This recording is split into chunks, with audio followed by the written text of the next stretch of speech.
Sadick, thank you very much for joining us. Now, what do you make of the game between Ghana and Uruguay tomorrow? Fans are talking about revenge. The player says it's not a matter of revenge, but it's a matter of booking qualification to the next stage of the competition. What do you think? I'm sure that a lot of people are in strong anticipation for the match between Ghana and Uruguay tomorrow, 2nd of December 2022. A win in that game, which could propel the Black Stars to the knockout stage of the World Cup. And Uruguay have become very synonymous with heartbreak in terms of Ghana. They've become rivals for, since that 2010 incident. The Uruguayans have become very bitter rivals of the Black Stars, and every Ghanaian, every African, anywhere doesn't want to hear about Uruguay in any conversation, especially related to football. But there is one question before I come to the Uruguay game. I'm sure that a lot of you are particularly concerned about why Uruguay had to select or nominate Luis Suarez to attend the presser today. Obviously, Luis Suarez is not a key player in this Uruguayan team. A key player as in an informed player, to be very honest. It is expected that he even starts from bench if rumors and speculations from his own country are to be true. But Uruguay decided to select Luis Suarez to represent them at the pre-match conference, particularly because they know how influential he is in the confines of Ghana, within the Ghanaian football sphere, how influential Luis Suarez is, and how they can use Luis Suarez to incite emotions, evoke emotions of Ghanaians, and to have more Ghanaians talking about the game. And when you have more Ghanaians talking about the game, basically, you are putting more pressure on the team. This is what I believe. They tried to nominate Luis Suarez, say, Nakokasa, you are the one supposed to talk. And I'm sure that for everybody who knows about Luis Suarez, everybody who knows about Uruguayan football, that is their style. And they are schemers. They engage in what the book, White Angels of Argentina Football, the book defines as dark arts of football. Uruguayans are people who engage in the dark arts of football. They scheme. So that is what they got us in 2010. They specifically plan to go to the field to do this. And this has been the behavior and character of Luis Suarez. And all of you who know about Darwin Núñez of Liverpool, and Fede Valverde, and Fernando Muslera, all the top Uruguayan defense, Diego Godin, they have a particular way of inciting people, on stepping on people's emotions. This is what their football is about. It is with South American football, but particularly the people who have perfected this are the Uruguayans. And I believe that the nomination of Luis Suarez to attend the pre-match conference is particularly to incite Ghanaians, to evoke emotions of Ghanaians.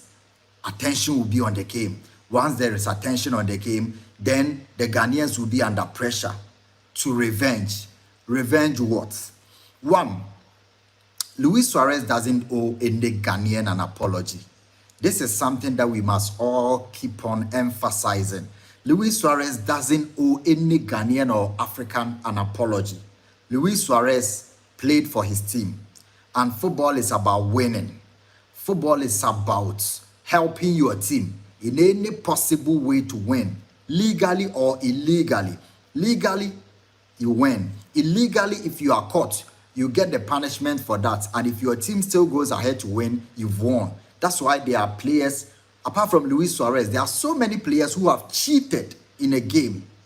There are so many players who keep on cheating. That is why there is VAR. That is why there is goal line technology. There are players who can. Look at what happened between Lai Kingston and Habib Bey in Egypt 2006. He basically prevented Lai Kingston from playing that game, and consequently not even joining the Black Stars for the World Cup. So we do not have to go into this game. Luis Suarez owes us an apology. We have to go and punish him. Let's emphasize and let's just make it clear that Luis Suarez won for his team.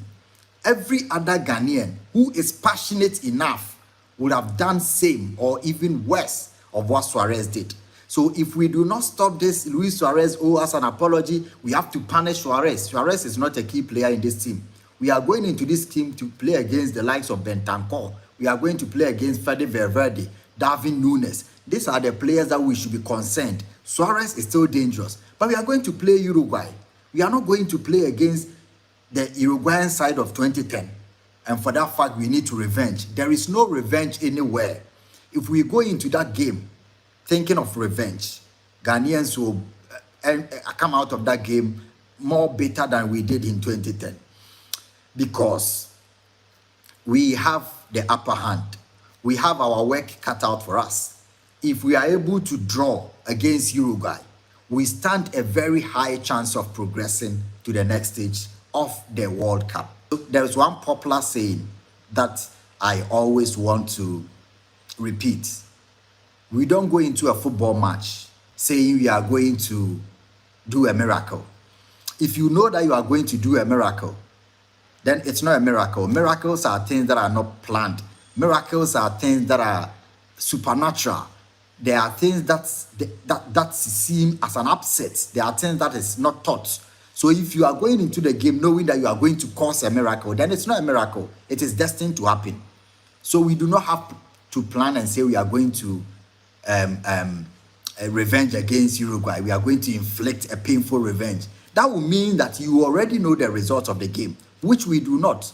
The game is unpredictable. This will be one of the most difficult games we have played at the World Cup. An Uruguayan side staring at an elimination from the group stage upon all what they've done and the quality players they have, coming up against Ghana, a team that they have played before. So they are the ones that are below us.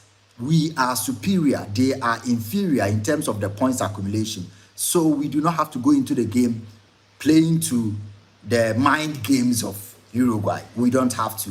And I'm sure that Otuado and his boys are well aware of what I'm saying and will not let this influence or have any sort of bad energy on the team. And we have to go into the game planning, strategically, scheming to be able to do what the Uruguayans think they will be able to do to us. That is the only way we can. Thank you very much for sharing those thoughts with